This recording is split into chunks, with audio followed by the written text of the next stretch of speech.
दोस्तों, मैं रविंद्र कुमार और मेरे YouTube चैनल पर आप सभी का हार्दिक स्वागत। दोस्तों, जो अपन ने दैनिक प्रक्रम चला रखा है उसी को आगे बढ़ाते हुए आज की अपनी इंपॉर्टेंट क्लास रहेगी, उसे बोलेंगे अपन हड्डियाँ या बोन्स। दोस्तों, अपन इसके बाद में पढ़ेंगे कंकाल तंत्र यानी स्केलेटल सिस्टम, लेकिन उससे पहले मैं आपको बता दूं आज हड्डियाँ पढ़ेंगे। हड्डियों के बारे में अपन देखेंगे कि हड्डियाँ कितने प्रकार की होती है, उसका आवरण कैसा होता है, उसमें क्या क्या पदार्थ पाए जाते हैं, हड्डियों के कौन कौन से भाग होते हैं, सॉफ्ट पेरिया, इसके आवरण आंतरिक और बाहरी आवरण को क्या कहते हैं, ये सभी अपन देखेंगे। तो आज अपना छोटा टॉपिक रहेगा, लेकिन उसमें जो देखेंगे हड्डियाँ और हड्डियों के जस्ट बाद में अपन चालू करेंगे कंकाल तंत्र। तो देखिए दोस्तों, हड्डियों के बारे में सबसे पहला ये हड्डियाँ किसे कहते हैं। तो सबसे इम्पोर्टेंट पर अपना टॉपिक रहेगा इसमें आज का जो महत्वपूर्ण हड्डियों के बारे में, शरीर का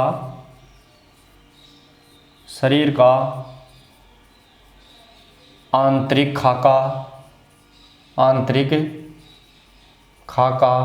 या रूपरेखा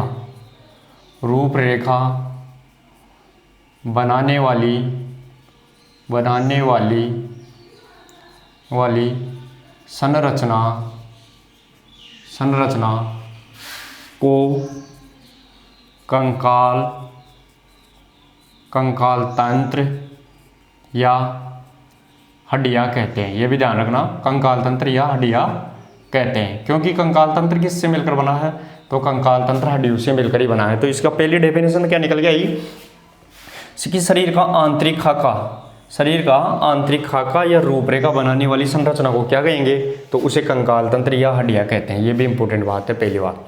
अब हड्डियाँ क्या होती है, तो ऊतकों में जो कठोरतम होती है वो हड्डियाँ होती है, क्योंकि अपन ने ऊतक पढ़े थे तो ऊतकों में अपना चल रहा था जो हड्डियों में जो संयुज ऊतक है उसमें हड्डियाँ आती है, तो ऊतकों में जो कठोरतम होती है उसे हड्डियाँ कहते हैं। तो अगला भाग, अगली लाइन कौन सी आएगी, ऊतकों में जो कठोरतम होती है उसे हड्डियाँ कहते हैं। यानी ऊतकों में जो कठोरतम होती है उसे क्या कहेंगे, तो उसे हड्डियाँ कहते हैं। ये भी ध्यान रखना आपको। तो ऊतकों में जो कठोरतम होती है वो हड्डियाँ, बाकी जो ऊतक बचे वो या तो द्रव बचेंगे या मुलायम ऊतक बचेंगे, ये भी अपने को पता है।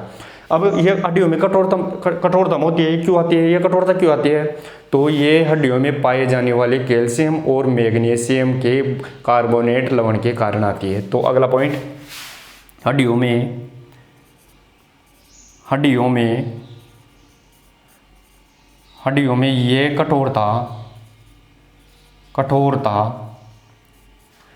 ये कठोरता इनमें पाए जाने वाले कैल्शियम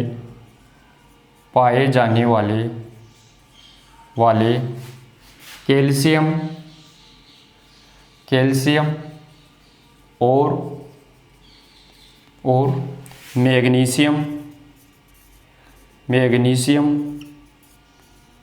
मैग्नीशियम के कार्बोनेट लवणों के कारण आती है। ये भी अपने को ध्यान रखना, कार्बोनेट लवणों के कारण आती है। तो ये कठोरता किस कारण आती है, तो हड्डियों में पाए जाने वाले कैल्शियम और मैग्नीशियम, यानी कैल्शियम और मैग्नीशियम लवणों के कारण आती है ये। तो अपने को ध्यान रखना, हड्डियाँ कठोर क्यों होती है, तो हड्डियाँ कठोर रहेगी उसमें पाए जाने वाले कैल्शियम और मैग्नीशियम लवणों के कारण हड्डियाँ कठोर होती है। दूसरी बात, जो ऊतकों में कठोरतम होती है उसे क्या बोलेंगे, जो ऊतकों में कठोरतम होती है तो उसे हड्डियाँ कहेंगे। ये भी अपने को ध्यान रखना। अब दोस्तों, ये अपन ने 2 लाइनें लिख ली। अब देखेंगे अपन इसमें हड्डियों की रासायनिक संरचना, यानी हड्डी में क्या क्या पदार्थ मिला हुआ है, यानी पानी कितना होता है, कार्बनिक पदार्थ कितना होता है, खनिज लवण कितने होते हैं, वो सब देखेंगे। तो एक बार आप इसका स्क्रीनशॉट लेंगे, फिर अपन आगे चलते हैं। तो दोस्तों, आपने इसका स्क्रीनशॉट ले लिया होगा। अब देखते हैं अपन यानी हड्डियों के बारे में कि इसकी रासायनिक संरचना क्या होती है, वो देखेंगे अपन इसके बारे में। अब तो हड्डियों की रासायनिक संरचना कैसी होती है, उसमें क्या क्या मिलकर बनना होता है, वो देखते हैं अपन हड्डियों के बारे में। तो चलिए दोस्तों, देखते हैं अपन हड्डियों की रासायनिक संरचना। अब देखेंगे हड्डियों की रासायनिक संरचना, हड्डियों की रासायनिक संरचना। यानी हड्डियाँ कौन कौन से पदार्थों से मिलकर बनी है उसे कहेंगे हड्डियों की रासायनिक संरचना। तो देखिए दोस्तों, हड्डियों के अंदर सबसे पहले तीन पदार्थ मिलकर हड्डियों की रासायनिक संरचना बनती है। सबसे पहला आता है इसमें जल। तो हड्डियों में जल कितना होता है वो भी देखेंगे। दूसरा पदार्थ आता है इसमें कार्बनिक पदार्थ, कार्बनिक पदार्थ ये भी देखेंगे इसमें कितना होता है। और तीसरा इसमें देखेंगे इसमें अकार्बनिक या खनिज लवण कितने आते हैं। तो इसमें खनिज लवण कितने होते हैं वो देखेंगे अपन, खनिज लवण या अकार्बनिक पदार्थ, ये भी अपने को पता होना चाहिए। तो दोस्तों, जो हड्डियों की रासायनिक संरचना है वो तीन चीज से मिलकर बनी होती है, जल, कार्बनिक पदार्थ और खनिज लवण। तो इसमें जल कितना होता है वो अपने को ध्यान रखना है।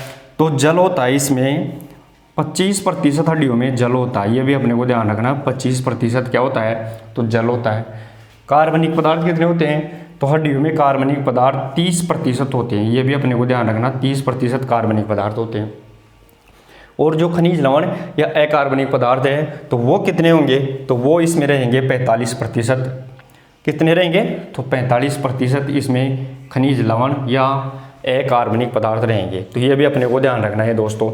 तो हड्डी की रासायनिक संरचना में कौन कौन से पदार्थ मिल गए तो इसमें पहला पदार्थ मिल गया जल, दूसरा कार्बनिक पदार्थ और तीसरा इसमें मिला खनिज लवण या अकार्बनिक पदार्थ जिसे 45% होता है। इंपॉर्टेंट है, प्रश्न पूछा ही जाता है कि हड्डियों की रासायनिक संरचना या हड्डियों में कितना प्रतिशत जल पाया जाता है तो 25% इसमें जल पाया जाता है।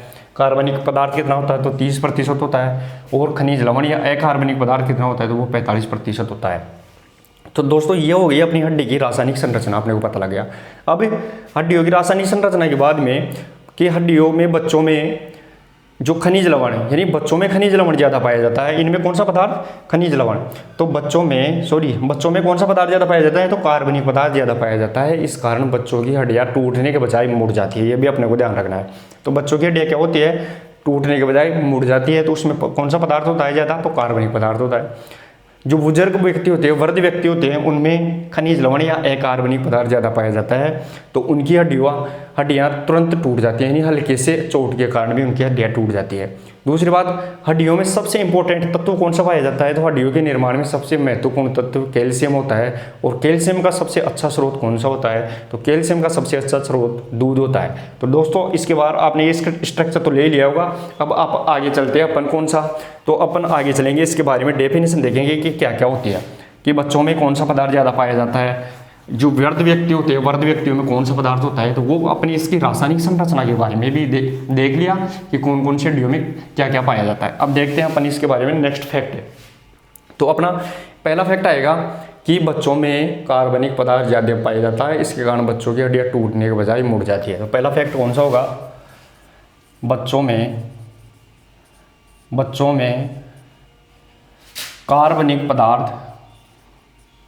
कार्बनिक पदार्थ जो कुल हड्डियों में कितना पाया जा रहा था 30%। बच्चों में कार्बनिक पदार्थ ज़्यादा पाया जाता है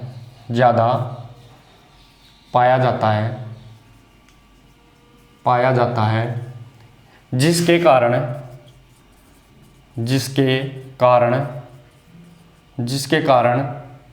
बच्चों की हड्डियाँ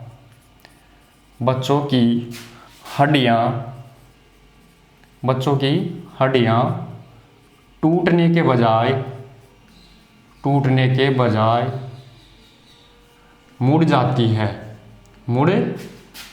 है, ये अपने को ध्यान रखना, मुड़ जाती है। तो बच्चों की हड्डियाँ क्या होती है, उसमें कौन सा पदार्थ ज़्यादा पाया जाता है तो बच्चों में कार्बनिक पदार्थ ज़्यादा पाया जाता है, ये भी अपने को ध्यान रखना है। तो ज़्यादा पाया जाता है तो इसके कारण इनके क्या होते हैं, बच्चों की हड्डियाँ टूटने के बजाय मुड़ जाती है, ये अपने को ध्यान रखना है। तो बच्चों की हड्डियाँ टूटती क्यों नहीं है तो उनकी हड्डियों में कार्बनिक पदार्थ ज़्यादा पाया जाता है, इसके कारण वो टूटती नहीं है, मुड़ जाती है। अगली पॉइंट कौन सा आएगा तो अगला ही अपना इंपॉर्टेंट पॉइंट रहेगा, वृद्ध व्यक्तियों में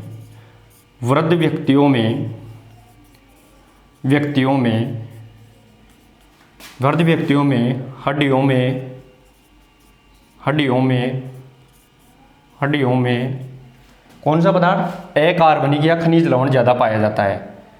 हड्डियों में खनिज लवण या अकार्बनिक अकार्बनिक पदार्थ ज़्यादा पाया जाता है, जिसके कारण इनकी हड्डियाँ, इनकी मतलब वर्ध व्यक्तियों, इनकी हड्डियाँ छोटे से चोट के कारण या छोटे से आघात के कारण, आघात या चोट के कारण टूट जाती है, तुरंत टूट जाती है। ये भी अपने को ध्यान रखना है कि वर्ध व्यक्तियों में सबसे ज़्यादा क्या पाया जाता है, तो वर्ध व्यक्तियों में हड्डी की कौन सा तत्व है, अकार्बनिक या खनिज लवण ज़्यादा पाए जाते हैं। ये भी अपने को ध्यान रखना है, जिसके कारण क्या होता है, उसके कारण छोटे से आघात के कारण या चोट के कारण इनकी हड्डियाँ तुरंत टूट जाती है। तो वर्ध व्यक्तियों में कौन सा पदार्थ, हड्डियों में खनिज लवण या अकार्बनिक पदार्थ ज़्यादा पाया जाता है। ये भी अपने को ध्यान रखना है। बच्चों में कार्बनिक पदार्थ ज़्यादा पाया जा रहा था, इसलिए वो टूटती नहीं थी, मुड़ जाती थी। अब हड्डी के निर्माण में सबसे अच्छा तत्व कैल्शियम होता है, जो और उसका सबसे अच्छा स्रोत कौन सा होता है, तो दूध होता है। तो अगला फैक्ट कौन सा रहेगा अपना, अगला फैक्ट रहेगा अपना हड्डियों के निर्माण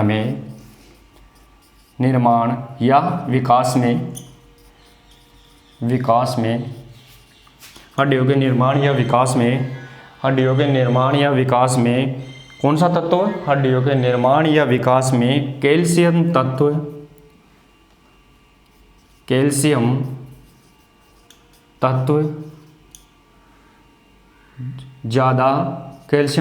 ज़्यादा उपयुक्त होता है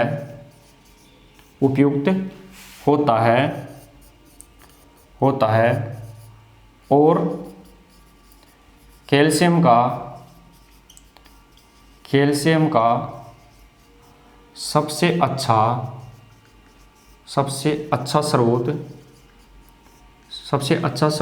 कौन सा होता है, तो दूध होता है। सबसे अच्छा स्रोत दूध होता है। तो हड्डियों के निर्माण में सबसे ज़्यादा किसका महत्व होता है, तो हड्डियों के निर्माण में या विकास में कौन किसका, तो सबसे ज़्यादा महत्व कैल्शियम तत्व या कैल्शियम तत्व। तो कैल्शियम तत्व का सबसे अच्छा स्रोत कौन सा होगा, तो कैल्शियम तत्व का सबसे अच्छा स्रोत दूध होता है। ये भी अपने को ध्यान रखना है। अब दोस्तों इसके बाद में अपन हड्डी की स्ट्रक्चर यानी रासायनिक संरचना स्ट्रक्चर के बारे में देखेंगे। हड्डियों के कौन कौन से भाग होते हैं, जैसे हड्डी के साफ्ट होती है उसे क्या बोलते हैं, मेटाफाइसिस बोलते हैं। हड्डी के गर्दन होते हैं उसे क्या बोलते हैं, हड्डी के आंतरिक भाग को क्या बोलते हैं, बाहरी भाग को क्या बोलते हैं, उसके बारे में अपन सब कुछ देखेंगे। लेकिन एक बार आपका इसका स्क्रीनशॉट लीजिए। तो दोस्तों अब देखेंगे अपन हड्डी की जो बाहर इसके स्ट्रक्चर होता है, बाहरी आवरण क्या होता है, गर्दन का होती है, उसको कौन से नामों से बोलते हैं, वो इनकी शब्दावली के बारे में देखेंगे। तो दोस्तों देखिए ये क्या है, अपनी हड्डी है। मान लो ये क्या है, तो ये अपनी हड्डी होती है। हड्डी जो ये अपनी हड्डी है और इसके दोनों सिर है, ये वाला और ये वाला इसका सिर है। ये भी अपने को पता होना चाहिए। अब दोस्तों होता क्या है, हड्डी में पहला सबसे पहले जो इसका स्ट्रक्चर आता है उसे बोलते हैं अपन क्या, पेरीओस्टियम। पेरीओस्टियम यानी हड्डी का जो साफ्ट होती है, इसे क्या बोलेंगे अपन, साफ्ट है। ये क्या है, हड्डी की साफ्ट है। ये भी ध्यान रखना, साफ्ट है। ये क्या है, साफ्ट है। तो हड्डी का जो बाहरी आवरण है, जो हड्डी का जो सीधा साफ्ट है उसे बोलेंगे अपन पेरीओस्टियम। हड्डी का जो सीधा भाग होता है, बाहरी आवरण होता है, उसे बोलेंगे अपन पेरीओस्टियम। देखिए दोस्तों, तो सबसे पहला शब्द कौन सा आएगा, तो सबसे पहले इंपॉर्टेंट रहेगा पेरीओस्टियम। पेरीओस्टियम। अब पेरीओस्टियम क्या होता है दोस्तों, वो देखेंगे अपन। पेरीओस्टियम यानी हड्डी का बाहरी या सीधा साफ्ट जो आवरण है उसे पेरीओस्टियम कहते हैं। तो इसकी डेफिनेशन कैसे रहेगी, हड्डियों का बाहरी आवरण जिसे साफ्ट कहते हैं, इसका डेफिनेशन क्या निकल गया, हड्डियों का बाहरी आवरण जिसे शाफ्ट कहते हैं, तो उसे क्या कहेंगे, पेरिओस्टियम। तो पेरिओस्टियम कौन सा है, तो पेरिओस्टियम ये वाला भाग है, पेरिओस्टियम जो अपने को सीधा शाफ्ट दिखाई दे रहा है, ये वाला भाग हड्डी का, तो ये क्या है, शाफ्ट है। इसका ध्यान रखना, ये शाफ्ट है, इसे कहेंगे शाफ्ट। तो हड्डी का बाहरी आवरण पेरिओस्टियम कहलाता है। अब हड्डी का जो आंतरिक भाग होता है, ये वाला भाग होता है अंदर का, तो उसे क्या कहेंगे, अंदर वाले भाग को, तो उसे कहेंगे एंडोओस्टियम। तो दूसरे शब्दावली कौन सी आती है अपनी, दूसरी आएगी एंडोओस्टियम।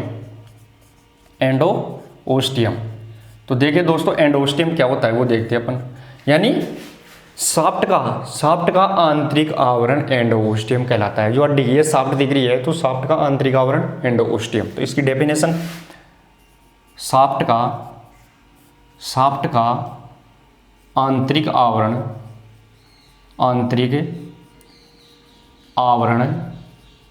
शाफ्ट का आंतरिक आवरण क्या कहलाता है, एंडोओस्टियम कहलाता है, एंडोओस्टियम कहलाता है। ये भी अपने को ध्यान रखना, एंडोओस्टियम कहलाता है। तो दोस्तों क्या हुआ, अपन हड्डी के बारे में इसके दो स्ट्रक्चर देख लिए। जो बाहर का ये सीधी है हड्डी, तो इसका जो बाहरी आवरण है उसको बोलेंगे अपन पेरिओस्टियम। और जो हड्डी का शाफ्ट है, इसका अंदर वाला हिस्सा होता है, उसे क्या बोलेंगे, तो उसे बोलेंगे एंडोओस्टियम। यानी शाफ्ट का आंतरिक आवरण क्या कहलाएगा, तो एंडोओस्टियम कहलाएगा। ये भी अपने को पता लग गया कि शाफ्ट का क्या है, आंतरिक आवरण क्या कहला रहा है, तो एंडोओस्टियम, और बाहरी आवरण है वो क्या कहला रहा है, तो वो पेरिओस्टियम कहला रहा है। सीधी सी बात। अब दोस्तों अपने इसके अलावा जब अपने क्या आएगी, तो उसे कहेंगे आर्टिकुलर कार्टिलेज। अगला अपने इसकी डेफिनेशन में आर्टिकुलर कार्टिलेज। देखिए दोस्तों, तीसरा इंपॉर्टेंट पॉइंट कौन सा आता है, आर्टिकुलर कार्टिलेज। अब देखिए दोस्तों, आर्टिकुलर कार्टिलेज क्या होता है वो भी अपन देखते हैं। आर्टिकुलर कार्टिलेज तो हड्डी के सिर का निर्माण करने वाली उपास्थि, कार्टिलेज यानी उपास्थि, जो नया हड्डी होती है, नया मांसपेशी होती है, उसे बोलेंगे उपास्थि यानी बीज की। तो हड्डी के सिर का निर्माण करने वाली उपास्थि क्या कहेंगे, आर्टिकुलर कार्टिलेज। अब ये मान लो दोस्तों, ये हड्डी का क्या है, तो ये हड्डी का सिर है। ध्यान रखना, ये हड्डी का क्या है, तो ये हड्डी का सिर है। तो इसका निर्माण करने वाली जो मांसपेशी, जो उपास्थि होती है, उसे कहेंगे आर्टिकुलर कार्टिलेज। तो ये क्या हुआ, आर्टिकुलर कार्टिलेज, यानी हड्डी के सिर का निर्माण करने वाली उपास्थि आर्टिकुलर कार्टिलेज कहलाती है। तो इसकी डेफिनेशन क्या होगी, हड्डी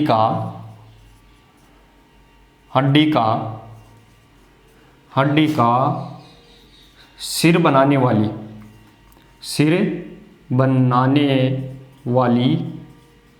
उपास्थि, हड्डी का सिर बनाने वाली उपास्थि होती है। क्या होती है, हड्डी का सिर बनाने वाली उपास्थि क्या होती है, तो वो आर्टिकुलर कार्टिलेज होती है। ये भी अपने को पता लग गया, हड्डी का सिर बनाने वाली उपास्थि क्या होती है, तो उसे आर्टिकुलर कार्टिलेज कहा जाता है। ये भी अपने को ध्यान रखना है दोस्तों। अब दोस्तों अपनी अगली शब्दावली आती है इसके बारे में, हड्डी के बारे में, तो उसे बोलेंगे अपन एपीफाइसिस। क्या बोलेंगे, एपीफाइसिस। तो एपीफाइसिस क्या आती है, हड्डी का जो गर्दन बनाती है, हड्डी का जो सिर बना रही है, सिर बनाने वाली तो उपास्थि तो क्या थी, आर्टिकुलर कार्टिलेज। अब आती है एपीफाइसिस, यानी हड्डी का सिर क्या कहलाएगा, ओनली सिर, तो हड्डी का सिर कहलाएगा एपीफाइसिस। तो हड्डी का सिर क्या कहलाता है पूरा, उसे बोलेंगे एपीफाइसिस। तो अगले अपनी इंपॉर्टेंट फैक्ट कौन सा है, एपीफाइसिस। अब देखिए दोस्तों, एपीफाइसिस क्या होती है वो भी अपने को ध्यान रखना है। तो एपीफाइसिस, हड्डी का सिर एपीफाइसिस कहलाता है।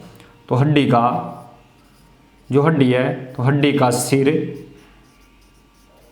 सिर एपीफाइसिस कहलाता है, एपीफाइसिस कहलाता है। ये भी अपने को ध्यान रखना है, एपीफाइसिस कहलाता है। तो हड्डी का सिर क्या कहलाता है, एपीफाइसिस कहलाता है। जो ये वाला हड्डी का सिर है, ध्यान रखना, ये हड्डी का सिर होता है। लेकिन हड्डी के सिर का निर्माण कौन कर रही थी, तो वो आर्टिकुलर कार्टिलेज कर रही थी। लेकिन जो ये हड्डी का सिर बन गया, तो उसे क्या बोलेंगे, एपीफाइसिस बोलेंगे। क्लियर। अब दोस्तों एक बार आप इसका स्क्रीनशॉट लीजिए, फिर अपन अपनी इसके आगे की फैक्ट देखते हैं। तो दोस्तों अपन इसकी एपीफाइसिस यानी हड्डी का सिर देख लिया। एपीफाइसिस किसको बोलेंगे, तो हड्डी के सिर को एपीफाइसिस बोलेंगे। अब अगला दूसरा अपना फैक्ट आता है, इंपॉर्टेंट फैक्ट अगले एपीफाइसिस के बाद में, तो उसे बोलेंगे डाईफाइसिस। फाइसिस। दोस्तों ये जो जितने भी अपन वो शब्द लिखा रहे हैं ये सीधे पूछे ही जाते हैं कि इनमें डायफाइसिस क्या होता है, हड्डी का सिर क्या कहलाता है, हड्डी की गर्दन क्या कहलाती है, तो ये सभी पूछे जाते हैं। तो अगला अपना डायफाइसिस। अब देखिए दोस्तों डायफाइसिस क्या होता है, तो हड्डी की गर्दन डायफाइसिस कहलाती है। यानी ये तो हड्डी का सिर हो गया था, ये तो हड्डी का सिर। अब ये हड्डी कहाँ से जुड़ी है, तो यहाँ से जुड़ रही है हड्डी, इसका सिर, तो ये क्या होगी, तो ये हड्डी की गर्दन हो गई। ये क्या है, गर्दन, और ये क्या था, इसका सिर। ये भी अपने को ध्यान रखना। तो हड्डी की गर्दन कहाँ से जुड़ रही है, इससे शाफ्ट से जुड़ रही है, तो डायफाइसिस हड्डी की गर्दन कहलाती है। ये भी ध्यान रखना। तो अगर इसकी डेफिनेशन में हड्डी की गर्दन डायफाइसिस कहलाती है, डायफाइसिस कहलाती है। ये भी अपने को ध्यान रखना। हड्डी की गर्दन क्या कहलाती है, तो डायफाइसिस कहलाती है। ये अपने को पता लग गया हड्डी की गर्दन कहाँ है, तो हड्डी की गर्दन ये रही। अब आगे अगला अपना इंपॉर्टेंट आएगा मेटाफाइसिस। अगला इंपॉर्टेंट फैक्ट मेटाफाइसिस। तो अगला इंपॉर्टेंट फैक्ट होगा मेटाफाइसिस। ये भी ध्यान रखना अपने को, मेटाफाइसिस। अब देखिए दोस्तों मेटाफाइसिस क्या होता है। मेटाफाइसिस होता है जो हड्डी की शाफ्ट बोल रहे हैं, अभी तक इसको अपन क्या बोल रहे थे, शाफ्ट। जो ये क्या है, तो ये शाफ्ट है सीधी, इसको शाफ्ट बोल रहे थे। तो इसको क्या बोलेंगे, शाफ्ट को क्या बोलेंगे, इसको बोलेंगे अपन मेटाफाइसिस। यानी हड्डी का सीधा भाग जिसे अपन शाफ्ट बोल रहे थे उसे मेटाफाइसिस कहते हैं। तो इसकी डेफिनेशन हड्डी का सीधा भाग जिसे अपन क्या बोल रहे थे, शाफ्ट है।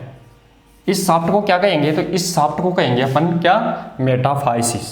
शाफ्ट सीधा भाग मेटाफाइसिस कहलाता है, मेटाफाइसिस कहलाता है। ये भी अपने को ध्यान रखना, मेटाफाइसिस कहलाता है। अब देखिए दोस्तों इसके बाद में तो हड्डी का सीधा भाग क्या कहलाता है, तो हड्डी का सीधा भाग शाफ्ट क्या कहलाता है, मेटाफाइसिस। और हड्डी की गर्दन क्या कहलाती है, तो हड्डी की गर्दन कहलाती है डायफाइसिस। ये भी अपने को पता लग गया। अब इसके बाद में जो इंपॉर्टेंट फैक्ट आएगा वो उसे बोलेंगे अपन अस्थि मज्जा यानी बोन मैरो। तो हड्डी के बीच में जो तरल पदार्थ भरा है, ये हड्डी है, तो हड्डी के बीच में जो पदार्थ भरा है कौन सा, ये वाला पदार्थ भरा है, इसे बोलेंगे अपन अस्थि मज्जा यानी बोन मैरो। अस्थि मज्जा इसे बोलेंगे। हड्डी के बीच में जो पदार्थ भरा है इसे बोलेंगे बोन मैरो, अस्थि मज्जा। तो अगला अपना इंपॉर्टेंट फैक्ट कौन सा आएगा, अस्थि मज्जा। अस्थि मज्जा जिसे अपन इंग्लिश में क्या बोलेंगे, बोन मैरो, बोन मैरो। ये भी अपने को ध्यान रखना है, बोन मैरो। इसकी डेफिनेशन में, अब इसकी डेफिनेशन क्या आएगा कि हड्डियों के बीच में गुद्दा जैसा पदार्थ भरा रहता है जिसमें क्या होता है, रक्त कोशिकाओं का निर्माण होता है, उसे बोन मैरो कहते हैं। तो अब इसकी डेफिनेशन क्या लिखेंगे, इसकी डेफिनेशन में लिखेंगे हड्डियों के बीच में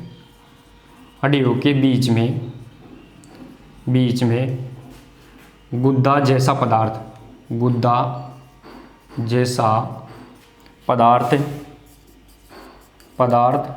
भरा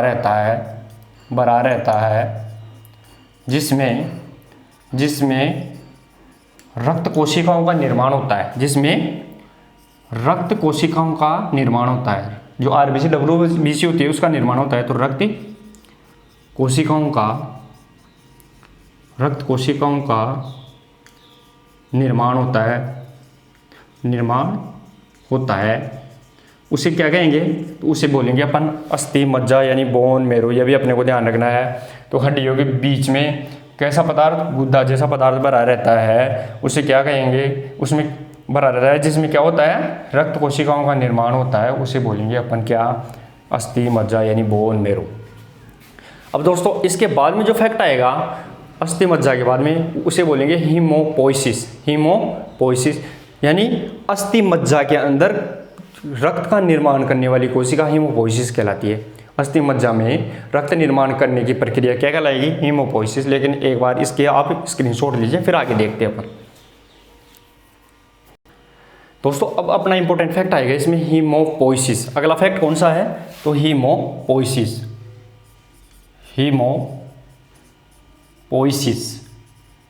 अब देखिए दोस्तों हीमोपोइसिस क्या होता है, तो हीमोपोइसिस अस्थि मज्जा में रक्त निर्माण की प्रक्रिया, यानी अस्थि मज्जा में रक्त निर्माण की प्रक्रिया क्या कहलाती है, तो वो हीमोपोइसिस कहलाती है। यानी हड्डी है, हड्डी के अंदर ये अस्थि मज्जा भरा है, तो इसमें क्या होगा, इसमें ही आरबीसी डब्ल्यूबीसी का इनका निर्माण होगा। तो अस्थि मज्जा में रक्त निर्माण की प्रक्रिया हीमोपोइसिस कहलाती है। और रक्त निर्माण में दो प्रकार की कोशिकाओं का निर्माण होता है, डब्ल्यूबीसी और आरबीसी। तो इनके बारे में देखें दोस्तों। हीमोपोइसिस किसे कहेंगे, तो अस्थि मज्जा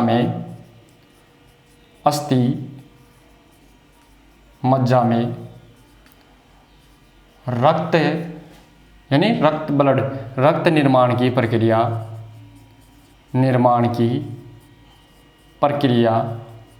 रक्त निर्माण की प्रक्रिया क्या कहलाती है, तो वो हीमोपोइसिस कहलाती है। प्रक्रिया हीमोपोइसिस कहलाती है। ये भी अपने को ध्यान रखना, पोइसिस कहलाती है। अब दोस्तों आपको मैं बताऊं, जो अस्थि मज्जा में रक्त निर्माण की प्रक्रिया होती है उसे क्या कहेंगे, तो उसे हीमोपोइसिस कहेंगे। अब रक्त निर्माण में कितनी कोशिकाओं का निर्माण होता है अस्थि मज्जा में, तो दो प्रकार की कोशिकाओं का निर्माण होता है, डब्ल्यूबीसी और आरबीसी। तो सबसे पहले अपन इसमें दो कोशिकाओं का निर्माण होता है। इसमें दो कोशिकाओं का निर्माण होता है। यानी अस्थि मज्जा में कितनी कोशिकाओं का निर्माण होता है, तो अस्थि मज्जा में दो कोशिकाओं का निर्माण होता है। कौन कौन सी, तो दो कोशिकाओं में अपन देखेंगे, दो कोशिकाएं हैं, तो उनमें कौन कौन सी, तो पहली आएगी इसके अंदर कौन सी, पहली आएगी इसमें आरबीसी। कौन सी आएगी, आरबीसी, जिसमें अपन ब्लड भी पढ़ चुके हैं। आरबीसी मतलब रेड ब्लड कार्पल्स, लाल रक्त कणिकाएं। दूसरी डब्ल्यूबीसी व्हाइट ब्लड कार्पल्स, श्वेत रक्त कणिकाएं, आरबीसी। और दूसरी पहली आरबीसी में इसे लाल रक्त कणिका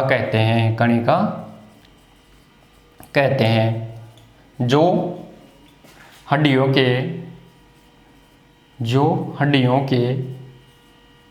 के सिर पर, जो हड्डियों के किनारों पर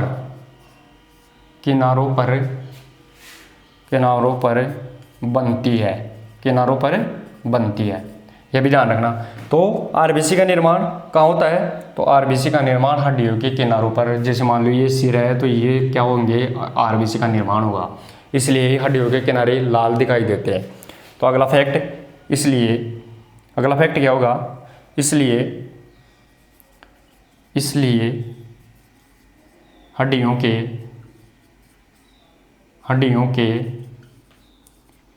किनारे लाल होते हैं।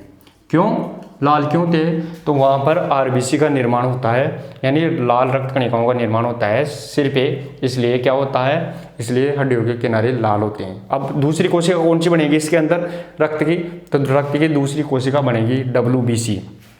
तो अगला इंपॉर्टेंट फैक्ट कौन सा है, डब्ल्यूबीसी, जिसे अपन क्या कहेंगे, व्हाइट ब्लड कार्पल्स। तो डब्ल्यूबीसी ये हड्डियों के मध्य भाग में, यानी साफ्ट वाले भाग में पाई जाती है। तो हड्डियों के मध्य भाग में कौन सी बनेगी, तो डब्ल्यूबीसी बनेगी, इसलिए हड्डियों के जो मध्य का भाग होता है वो सफ़ेद दिखाई देता है। तो इसकी फैक्ट क्या होगा, हड्डियों के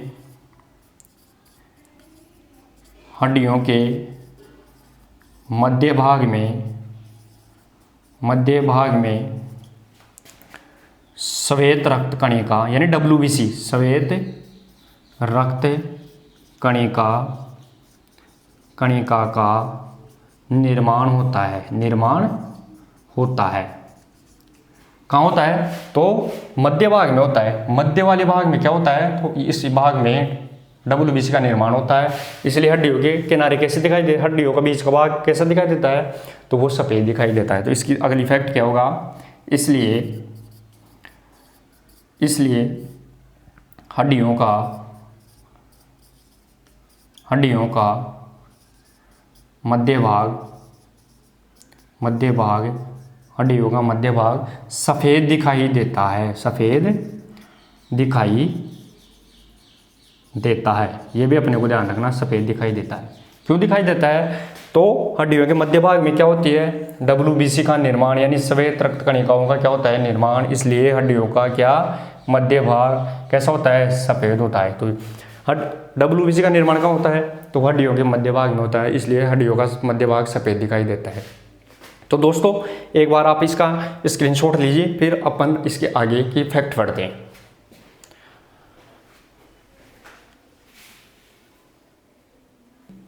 तो दोस्तों अपन इसके बारे में पढ़ लिया, अब पढ़ेंगे इसके बारे में फैक्ट के बारे में, इनके हड्डी के एक एक फैक्ट के बारे में पढ़ेंगे, क्योंकि वही सीधे प्रश्न के रूप में पूछते हैं। तो पहला फैक्ट कौन सा है हड्डी के बारे में, अब ओस्टियोन।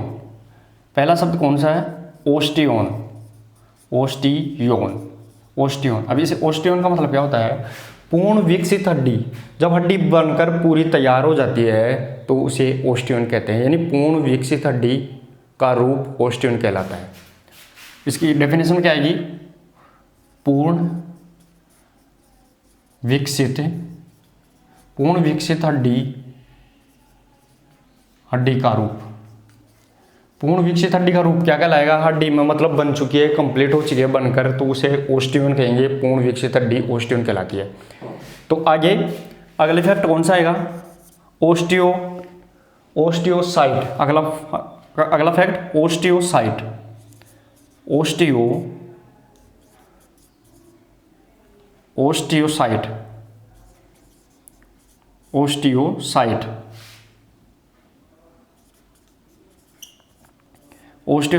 ओस्टियोसाइट किसे कहेंगे, हड्डी की कोशिका ओस्टियोसाइट कहलाती है। ध्यान रखना, हड्डी की कोशिका यानी हड्डी किससे बन रही है उसे बोलेंगे ओस्टियोसाइट, लेकिन हड्डी को बनाने वाली कोशिका उसे ओस्टियोब्लास्ट बोलेंगे। ध्यान रखना, दोनों में फर्क है। हड्डी की कोशिका ओस्टियोसाइट और हड्डी का निर्माण करने वाली कोशिका उसे ओस्टियोब्लास्ट कहते हैं, दोनों में फर्क है। तो ओस्टियोसाइट हड्डी की कोशिका, हड्डी की कोशिका क्या कहलाती है, तो ओस्टियोसाइट कहलाती है। हड्डी की कोशिका ओस्टियोसाइट कहलाती है, ये भी अपने को ध्यान रखना। आगे अगला फैक्ट कौन सा होगा, तो ओस्टियोब्लास्ट। अगला फैक्ट कौन सा होगा, ओस्टियोब्लास्ट। अब ओस्टियोब्लास्ट क्या होता है दोस्तों, हड्डी का निर्माण करने वाली कोशिका, यानी इस हड्डी को कौन बना रही है वो होगी ओस्टियोब्लास्ट। लेकिन हड्डी की कोशिका, सिर्फ हड्डी की कोशिका पूछे तो ओस्टियोसाइट, और हड्डी को निर्माण करने वाली कोशिका पूछे तो ओस्टियोब्लास्ट। तो ओस्टियोब्लास्ट क्या होगी, हड्डी का निर्माण करने वाली कोशिका क्या कहलाती है, तो वो ओस्टियोब्लास्ट कहलाती है, कोशिका होती है। देखिए दोस्तों दोनों में फर्क है। ओस्टियोसाइट हड्डी की, सिर्फ हड्डी की कोशिका पूछे तो ओस्टियोसाइट, और ओस्टियोब्लास्ट हड्डी का निर्माण करने वाली, ध्यान रखना, निर्माण करने वाली कोशिका पूछे तो वो ओस्टियोब्लास्ट होती है। अब ओस्टियोक्लास्ट, अगली फैक्ट आएगा ओस्टियोक्लास्ट। तो हड्डी का नष्ट करने वाली कोशिका, एक तो बनाने वाली कोशिका ओस्टियोब्लास्ट, एक नष्ट करने वाली कोशिका तो ओस्टियोक्लास्ट। अगला फैक्ट कौन सा आएगा, ओस्टियोक्लास्ट।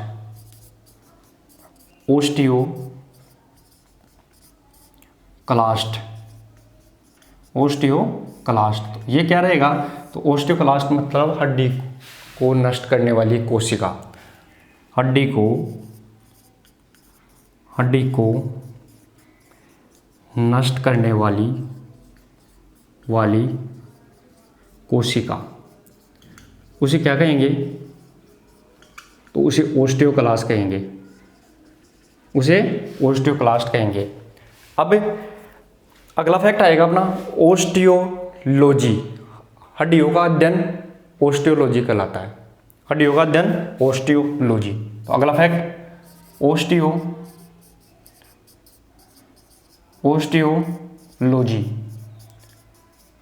ओस्टियोलॉजी हड्डियों का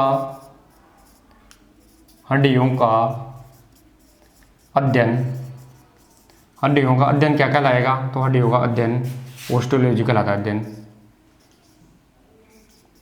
कहा जाता है। तो हड्डियों का अध्ययन क्या कहा जाता है, तो हड्डियों का अध्ययन ओस्टियोलॉजी कहा जाता है। ये भी ध्यान रखना है, हड्डियों का अध्ययन ओस्टियोलॉजी कहा जाता है। हड्डी को नष्ट करने वाली कोशिका नष्ट करने वाली कोशिका पूछे तो वो ओस्टियोक्लास्ट, हड्डी को बनाने वाली कोशिका निर्माण करने वाली तो ओस्टियोब्लास्ट, और सिर्फ हड्डी की कोशिका पूछे तो ओस्टियोसाइट, और पूर्ण विकसित बनकर हड्डी तैयार हो जाती है तो उसे बोलेंगे ओस्टियोन। एक बार आप इसका स्क्रीनशॉट लीजिए, फिर अपन इसके आगे फिर फैक्ट पढ़ेंगे।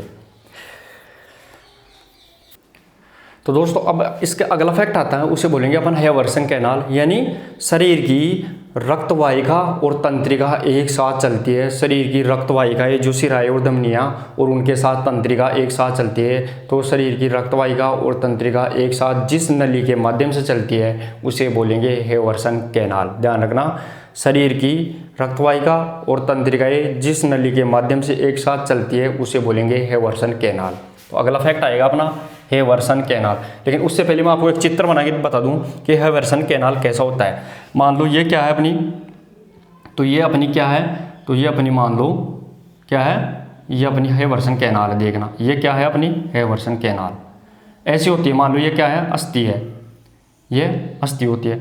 इसमें ये अपनी क्या भरा है, तो इसमें ये इसके फाइबर भरे हैं, हड्डी के फाइबर हैं, अस्थि के फाइबर होते हैं, ध्यान रखना, इसे बोलेंगे अपन अस्थि के फाइबर। लेकिन इसमें बीच बीच में जो ये कैनाल पाई जाती है ऐसी, उसको बोलेंगे अपन हैवर्सन कैनाल। तो ये क्या होती है, दो, ध्यान रखना दोस्तों, इसको बोलेंगे हैवर्सन कैनाल।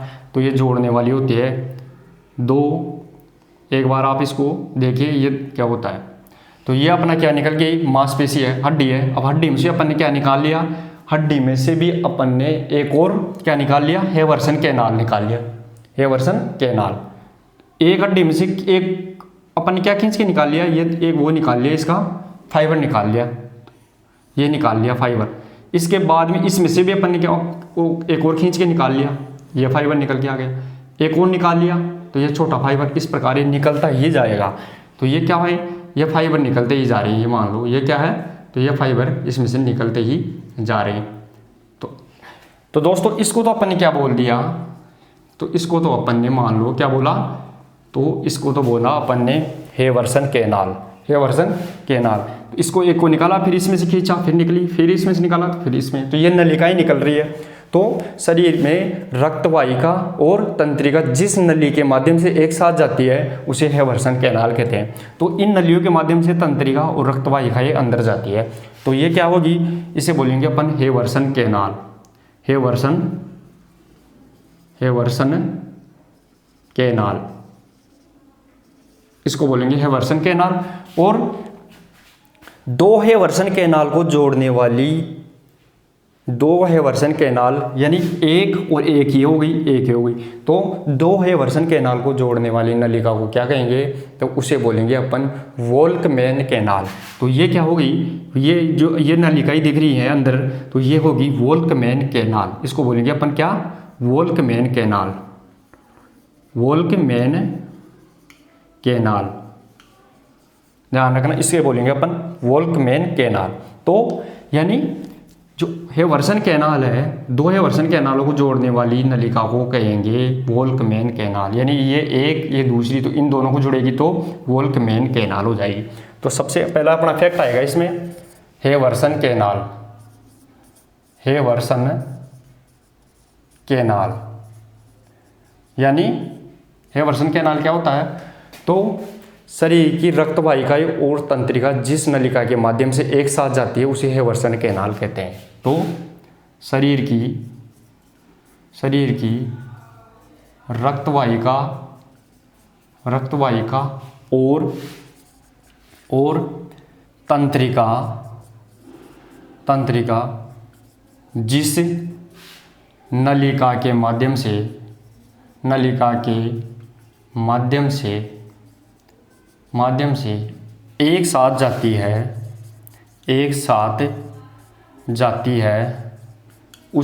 के माध्यम से एक साथ जाती है, उसे हैवर्सन कैनाल कहते हैं, हैवर्सन कैनाल कहते हैं। ये भी अपने को ध्यान रखना, हैवर्सन कैनाल कहते हैं।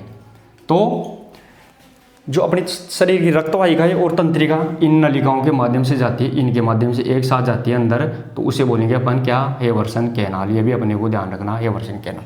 अब दो हैवर्सन कैनाल को मिलाने वाली नलिका वोल्कमैन कैनाल, इसे बोलेंगे अपन वोल्कमैन कैनाल। अगला फैक्ट कौन सा आएगा अपना, शरीर की रक्तवाहिका और तंत्रिका को जिस नलिका के माध्यम से जाएगी उसे हेवर्सन कैनाल कहेंगे। अब अगला fact, Volkmann canal. Volkmann canal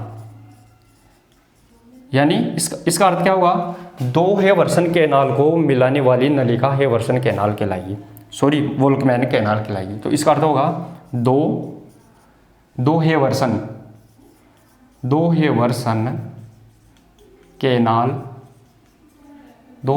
canal को मिलाने वाली नलिका वोल्कमैन कैनाल कहलाती है। वोल्कमैन कैनाल कहलाती है। तो दोस्तों दो क्या है, हेवर्सन कैनाल है, ये दो है, इनको मिलाने वाली नलिका क्या कहलाएगी, तो वो वोल्कमैन कैनाल कहलाएगी, क्योंकि अंदर से इनको ये मिला रही है, अंदर ये मिला रही है, ये मिला रही है, ये, तो ये क्या कहलाएगी, नलिका वोल्कमैन कैनाल कहलाएगी। अब दोस्तों इसके बाद में एक आती है लेमिली। क्या आती है, लेमिली। तो लेमिली क्या होती है, हेवर्सन कैनाल के जो चारों तरफ जो रिंग पाई जाती है उसे कहेंगे अपन लेमिली।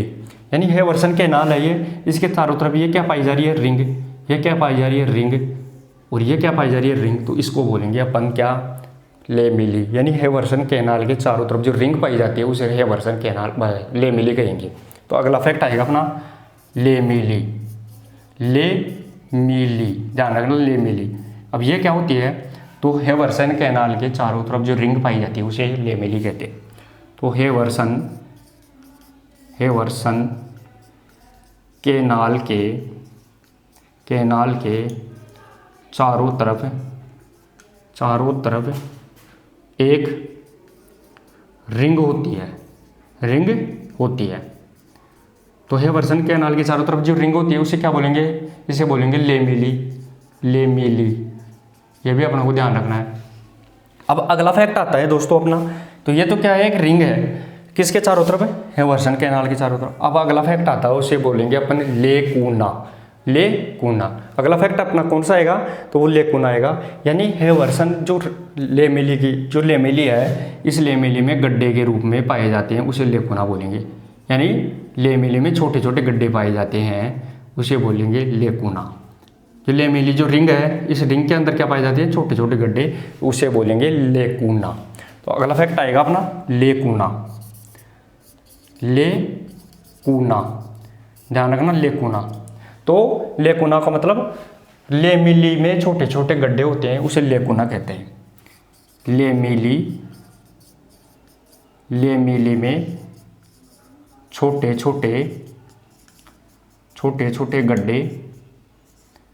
छोटे गड्ढे क्या कहलाते हैं, लेकुना कहलाते हैं, लेकुना होते हैं। अब जो हड्डी की कोशिका है ओस्टियोसाइट, वो लेकुना में ही पाई जाती है। ध्यान रखना, लेकुना में पाई जाती है। ये लेकुना है, लेकुना। तो इस लेकुना में ही ओस्टियोसाइट पाई जाएगी। हड्डी की कोशिका लेकुना में पाई जाती है, ध्यान रखना। तो अगला फैक्ट आएगा, लेकुना में ही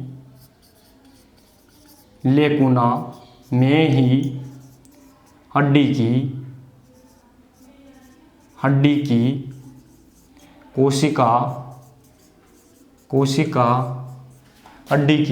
कोशिका ओस्टियोसाइट पाई जाती है। ओस्टियोसाइट पाई जाती है। ये भी अपने को ध्यान रखना, ओस्टियोसाइट पाई जाती है। तो हड्डी की कोशिका ओस्टियोसाइट कहाँ पाई जाती है, तो हड्डी की कोशिका ओस्टियोसाइट किसमें, लेकुना में पाई जाती है। ध्यान रखना, लेकुना कहाँ है, जो लेमिनी है, रिंग में जो छोटे छोटे गड्ढे, उसे बोलेंगे लेकुना। तो इन गड्ढों में पाई जाती है हड्डी की कोशिका, जिसे ओस्टियोसाइट कहते हैं। तो दोस्तों एक बार आप इसका स्क्रीनशॉट लीजिए, फिर अपन आगे के फैक्ट देखते हैं। अब दोस्तों आप देखिएगा अपन हड्डियों के प्रकार, यानी हड्डियाँ कितने प्रकार की होती हैं। तो हड्डियों को दो आधारों में बांटा जाता है, एक आकृति के आधार पर और एक रचना के आधार पर। तो हड्डियों के प्रकार देखिए, हड्डियों के प्रकार। तो दोस्तों हड्डियों को दो प्रकारों में बांटा जाता है। एक बांटेंगे अपन किसके आधार पर, आकृति के आधार पर, आकृति के आधार पर, और दूसरा बांटेंगे अपन किसके आधार पर, तो रचना के आधार पर, रचना के आधार पर। ध्यान रखना अपन हड्डियों को दो आधार पर बांटते हैं, एक आकृति के आधार पर और दूसरा रचना के आधार पर। अब जो आकृति के आधार पर हड्डियाँ होती है वो होती है 5 प्रकार की। कितने प्रकार की, 5 प्रकार की। आकृति के आधार पर हड्डियाँ 5 प्रकार की होती है। कौन सी, पहली हड्डी होगी वो कौन सी होगी, लंबी हड्डियाँ, लंबी हड्डियाँ, ध्यान रखना हड्डियाँ, लंबी हड्डियाँ। दूसरी लंबी हड्डियाँ और दूसरी छोटी हड्डियाँ, छोटी हड्डियाँ ये। और तीसरा प्रकार कौन सा आएगा, तो क्रमहीन हड्डियाँ, क्रमहीन हड्डियाँ। चौथा प्रकार कौन सा आएगा, तो चपटी हड्डियाँ, चौथा प्रकार चपटी हड्डियाँ। पांचवा प्रकार कौन सा आएगा, तो पांचवा प्रकार होगा कौन सा, सीजमोइड बोइन, सीजमोइड हड्डियाँ। तो ये 5 प्रकार की हो गई आकृति के आधार पर। अब रचना के आधार पर 2 प्रकार की होती है। तो रचना के आधार पर 2 प्रकार की कौन कौन सी, पहली होगी वो कौन सी होगी, तो पहली होगी सघन। कौन सी, सघन हड्डियाँ, जिसे अपन कॉम्पैक्ट यानी कठोर सघन हड्डियाँ, इसको इंग्लिश में बोलेंगे कॉम्पैक्ट।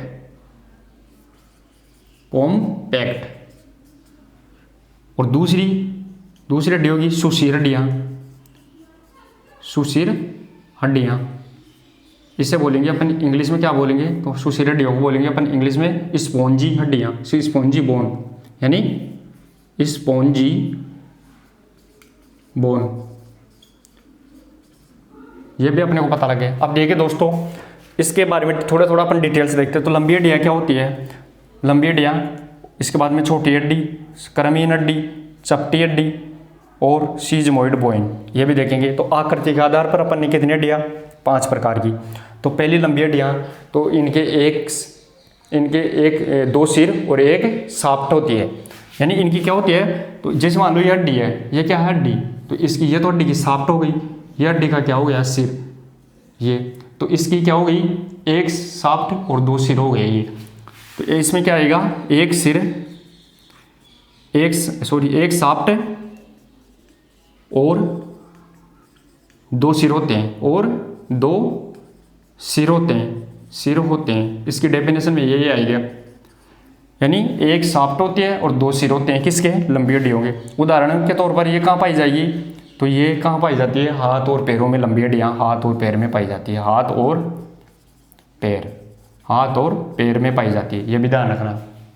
दूसरी छोटी हड्डियाँ, तो ये लंबी के मुकाबले क्या होती है, छोटी होती है, और ये कहाँ पाई जाती है, तो टखने और कलाई में पाई जाती है, यानी कार्पल और टार्सल में पाई जाती है। तो छोटी हड्डियाँ कहाँ पाई जाती है, तो छोटी हड्डियाँ पाई जाती है, कहाँ पाई जाएगी, तो टखने और कलाई में पाई जाती है, ये भी अपने को ध्यान रखना, कलाई में पाई जाती है। तो दोस्तों जो ये छोटी हड्डियाँ होती है, ये छोटी हड्डियाँ कहाँ पाई जाती है, तो ये टखने और कलाई में पाई जाती है। और क्रमहीन हड्डियाँ जिसकी कोई आकृति नहीं होती, बेआकृति की होती है, क्रम नहीं होता, कोई फिक्स नहीं होती, वो हड्डियाँ क्रमहीन हड्डियाँ कहलाएगी। और क्रमहीन हड्डियाँ कहाँ पाई जाएगी, तो ये कूल्हे और मेरुदंड में पाई जाएगी। तो क्रमहीन हड्डियाँ कूल्हे और मेरुदंड में होती है, मेरुदंड यानी रीढ़ की हड्डी मेरुदंड में होती है। इसके अलावा चपटी हड्डियाँ, ऐसी हड्डियाँ जो बिल्कुल चपटी होती है और अनेक कोमल अंगों की सुरक्षा करती है। जैसे खोपड़ी की हड्डियाँ चपटी होती है, जो खोपड़ी के अंदर की चीज़ जो अंग है, आंतरिक अंग, उनकी सुरक्षा करती है। पसलियाँ, तो पसलियाँ भी चपटी आती हैं, तो वो जैसे हृदय की, फेफड़ों की, इनकी सुरक्षा करती है। तो चपटी हड्डियाँ में कौन सी आएगी, तो चपटी हड्डियों के अंदर आएगा कौन सी, तो एक तो खोपड़ी और दूसरी खोपड़ी और पसलियाँ। और ये क्या काम करती है, तो ये अंगों की सुरक्षा करती है। आगे सीजमोइड बोइन, सीजमोइड हड्डी वो हड्डियाँ होती है जो लंबी हड्डियों के किनारों पर स्वतः ही विकसित हो जाती है। लंबी हड्डियाँ जो लंबी हड्डियों के किनारों पर स्वतः ही विकसित हो जाती है उसे बोलेंगे सीजमोइड हड्डियाँ। जैसे फीमर हड्डी के पास में पटेला होती है, पटेला होती है अपने टखने पे, वो घुटने पे पटेला होती है, वो पटेला हड्डी कौन सी है? तो सीजमोइड। तो इसमें कौन सी आएगी? पटेला। पटेला हड्डी किस में आएगी? तो वो सीजमोइड में ही आएगी। कि ये किस में विकसित होती है? लंबी हड्डियों के किनारे। जो अपना घुटना है, घुटने के पास में जो पटेला होता है वो सीजमोइड में ही आता है। अब जो इतनी रचना के आधार पर हड्डी देखी थी अपने कितनी? 2 प्रकार की, सघन और सुशी। सघन हड्डियाँ कौन सी होती है? तो ये कठोर होती है, ये कठोर होती है, कठोर। और दूसरी सुशीर हड्डियाँ, तो सुशीर हड्डियाँ ये कम कठोर होती है। बस ये ध्यान रखना, कम कठोर होती है, कम कठोर। तो दोस्तों ये अपन क्या देख लिया? कम कठोर होती है। तो अपन हड्डियों के प्रकार देख लिए कि 2 प्रकार से बांटेंगे। पहला प्रकार किसके आधार पर? आकृति के आधार पर। दूसरा प्रकार रचना के आधार। तो आकृति के आधार पर अपन हड्डियों के कितने प्रकार पढ़े? 5। पहला लंबी हड्डियाँ, दूसरा छोटी, तीसरी क्रमहीन, चौथी चपटी और 5वीं सीजमोइड बोइन। अब इनके उदाहरण भी देख ले। और रचना के आधार पर अपन ने 2 हड्डियाँ पढ़ी, सघन हड्डियाँ यानी कॉम्पैक्ट यानी कठोर और कम कठोर, दूसरी सुशीर हड्डियाँ। इस प्रकार अपनी हड्डियों के प्रकार देख लिए। अब दोस्तों अपन 4-5 शब्दावली बची हैं, उनको भी देखेंगे कि मस्तिष्क का अध्ययन क्या कहलाता है और क्या कहलाते हैं, इनके बारे में भी देख लेते हैं। तो एक बार आप इसका स्क्रीनशॉट लीजिए, फिर अपन इसके आगे देखते हैं। तो दोस्तों अब 2-4 अपन फैक्ट और बचे हैं, उनको भी देख लेते हैं। तो अब अगला फैक्ट आएगा ओसिफिकेशन। ओसिफिकेशन, फिकेशन, इसे ओसिफिकेशन इसका अर्थ क्या होता है? तो इससे बोलेंगे हड्डी आपस में मिलकर परिपक्व हो जाती है, तो उसे ओसिफिकेशन कहते हैं। जैसे बचपन में हड्डियाँ कितनी होती है? तो 270 होती हैं। उसके बाद में वो घटती घटती कितनी आ जाती है? 206 तक। वो क्यों आई? तो उसमें एक दूसरे में हड्डियाँ जुड़ के वो परिपक्व हो गई, तो उसे बोलेंगे ओसिफिकेशन। तो ओसिफिकेशन हड्डियों के परिपक्व होने की प्रक्रिया क्या कहलाती है? तो वो ओसिफिकेशन कहलाती है, होने की प्रक्रिया, परिपक्व होने की प्रक्रिया। और ये महिलाओं में 16 से 18 वर्ष तक और पुरुष में 18 से 21 वर्ष तक चलती है। ये अगला फैक्ट, ये महिला में 16 से 18 वर्ष तक और पुरुष में 18 से 21 वर्ष तक चलती है। इतनी उम्र तक क्या होती है? हड्डियाँ आपस में जुड़ती रहती है, एक दूसरे में हड्डियाँ जुड़ती रहती है, जो घटते घटते 206 तक बन जाती है। क्योंकि शुरू में कितनी होती है? 270 और उसके बाद में 206 हो जाती है। लेकिन ओसिफिकेशन में सबसे पहले ऑक्सीफिकेशन होने वाली हड्डी यानी जुड़ने वाली हड्डियाँ कौन सी होती है? तो वो कपाल की, और सबसे बाद में क्लेविकल। तो अगला फैक्ट होगा सबसे पहले परिपक्व यानी ओसिफिकेशन, परिपक्व होने वाली हड्डी खोपड़ी होती है। खोपड़ी की हड्डियाँ होती है। खोपड़ी की हड्डियाँ सबसे पहले परिपक्व हो जाती हैं और सबसे बाद में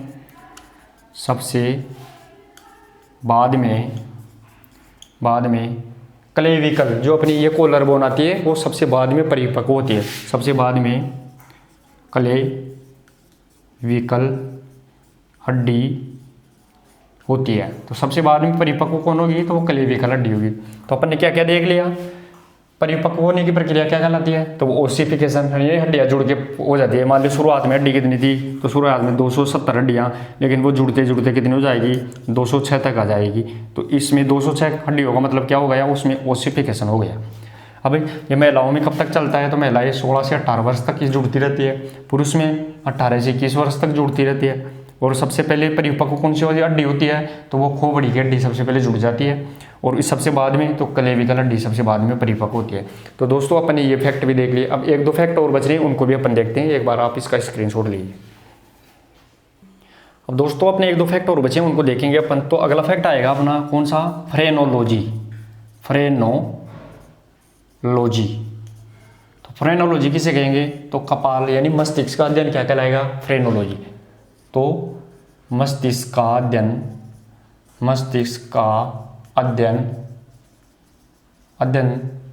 होता है। मस्तिष्क का अध्ययन क्या होता है? तो उसे बोलेंगे अपन फ्रेनोलॉजी। अगला फैक्ट आएगा अपना फ्रेनोलॉजी के बाद में। तो फ्रेनोलॉजी के बाद में अगला फैक्ट कौन सा रहेगा? तो रेडियोलॉजी।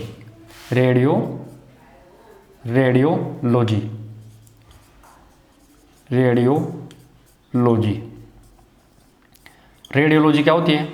तो एक्सरे किरणों के द्वारा, एक्सरे करवाते हैं ना अपन, तो एक्सरे किरणों के द्वारा हड्डियों का अध्ययन रेडियोलॉजी कहलाता है। तो एक्सरे किरणों के द्वारा हड्डियों का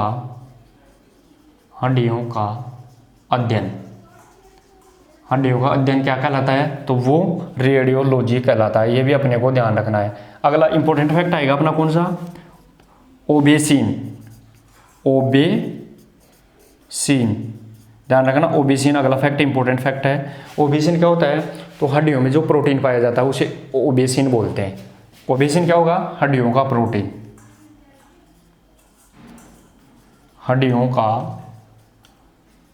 क्या होता है? तो हड्डियों का प्रोटीन होता है। हड्डियों का प्रोटीन क्या होता है? तो वो ओबेसिन होता है। अगला फैक्ट आएगा अपना इंपॉर्टेंट, ओस्टियोपोरोसिस। अगला फैक्ट ओस्टियोपोरोसिस यानी हड्डियों का क्या होना? कमजोर होता रहना, लगातार कमजोर होती रहती है हड्डियाँ लास्ट में, तो उसे ओस्टियोपोरोसिस बोलते हैं। यानी हड्डियों का रासायनिक क्षरण। ओस्टियोपोरोसिस हड्डियों का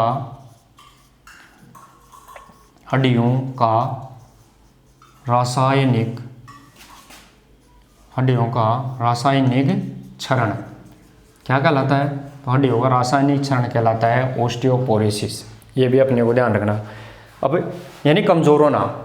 अगला फैक्ट आता है वो लास्ट, ओस्टियोपैथी। तो हड्डियों और मांसपेशियों के आधार पर स्वास्थ्य का अध्ययन ओस्टियोपैथी। यानी ओस्टियो यानी हड्डी, पैथी यानी जो अपना क्या है? मांसपेशियाँ। तो उनके आधार पर, हड्डियों और मांसपेशियों के आधार पर स्वास्थ्य का अध्ययन ओस्टियोपैथी कहलाता है। तो अगला फैक्ट ओस्टियोपैथी। तो ओस्टियोपैथी मतलब हड्डियों और मांसपेशियों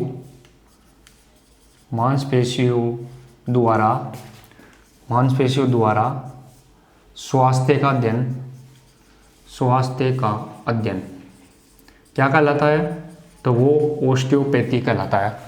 यानी हड्डियों और मांसपेशियों के द्वारा स्वास्थ्य का अध्ययन ओस्टियोपैथी कहलाता है। तो दोस्तों इस प्रकार अपन ने टोटल अभी तक पूरा अपन ने हड्डियों के बारे में पढ़ लिया। तो आज अपना जो इंपॉर्टेंट टॉपिक था वो हड्डियाँ वो कंप्लीट हो चुकी है। अब अपना अगला टॉपिक रहेगा दोस्तों वो कंकाल तंत्र, वो लेकिन अगली क्लास में। तब तक दोस्तों आप अपने चैनल से जुड़े रहिए। अगर चैनल पर नए हो तो सब्सक्राइब कर लिए, वीडियो को लाइक करिए और शेयर करिए। और इंपॉर्टेंट क्लास जो 25 सितंबर को ध्यान में रखकर अपनी क्लास ली जा रही है तो वो लगातार आप उनसे जुड़े रहिए। क्योंकि दोस्तों अपन प्रतिदिन शाम को अपन प्रश्न उत्तर भी चला रहे हैं और सुबह अपना 7:15 बजे अपनी जो लाइव कक्षाएँ भी चल रही है। तो आप इनसे जुड़े रहिए। तब तक के लिए धन्यवाद।